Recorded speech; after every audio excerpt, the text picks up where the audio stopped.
কোনো একটা দেশের নাগরিকের কাছে এরকম কথা আশা করি না। উনি একজন এমপি প্রার্থী ছিলেন, একজন সাধারণ নাগরিকও এরকম কথা বলা উচিত নয় একজন নাগরিককে নিয়ে।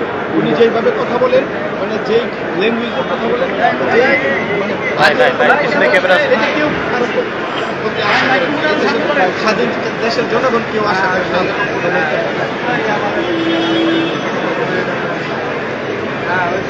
একটা জিনিস আমাদের রাজনৈতিক সংস্কৃতিতে তো এই ধরনের একজনকে আরেকজনকে কটাক্ষ করে কথা বলার কোনো রাজনৈতিক ব্যক্তিত্ব না, কারণ রাজনৈতিক ব্যক্তিত্ব হলে উনি এরকম কথা বলতেন না। আমি একটু পূর্বে বলেছিলাম যে উনি আসলে পাগলামির স্বরূপ কিছু কথা বলেন, যেটা এই দেশের জনগণ আশা করেন। আর আমরা আমরা আজকের বাদী এবং নির্দোষের অনেক ধৈর্যের পরিচয় দিয়েছেন। বাদী আর এটা নিতে পারেন না, না নিতে পেরে উনি আজকে আদালতের শরণাপন্ন হয়েছে।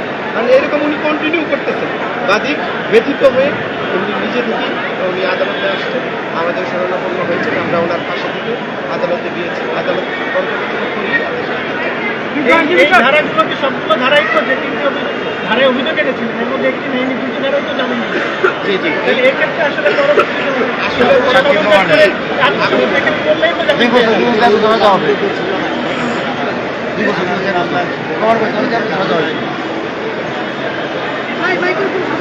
সমন জারি করায় পরবর্তী পদক্ষেপ কি হতে পারে? মানে যে মামলা সহজ হইতে না, বানানির মামলা অনেক শক্ত মামলা। মামলার ক্ষেত্রে কিছু কিছু মামলার ক্ষেত্রে আইনে কোনটা জামিনযোগ্য কোনো আমাদের ডিরেকশন দেওয়া আছে। জামিনযোগ্য হইলেই যে বাদী ন্যায় বিচার পাবে না ওইটা, বাদী অবশ্যই ন্যায় বিচার পাবে। এবং বাদী যে জায়গায় যে অভিযোগটা নিয়ে আসছেন আমরা ওইটা পাইলেই আদালত অবশ্যই ওইটা, কারণ পর্যালোচনা করে মামলা নিয়েছেন এবং সাক্ষী যখন আমরা উপস্থাপন করব আসামের বিরুদ্ধে ব্যবস্থা হবে, তার সাজা হবে ইনশাল্লাহ। একটু বাদীর সঙ্গে কথা বলবো। ভাই একটু ওই পাশে নিয়ে নেন ভাই, একটু ওই পাশে নিয়ে নেন। আসলে মূলত মানহানির মামলা আমরা সাধারণত দেখে থাকি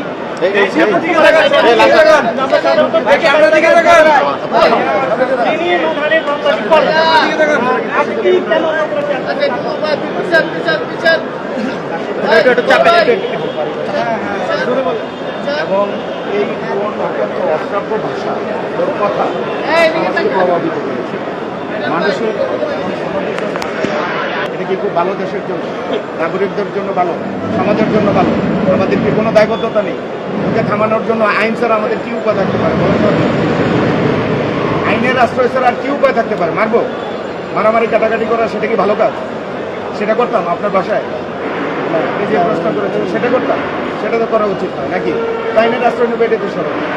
দেখি আমি কি করে বলবো নাকি? ধন্যবাদ।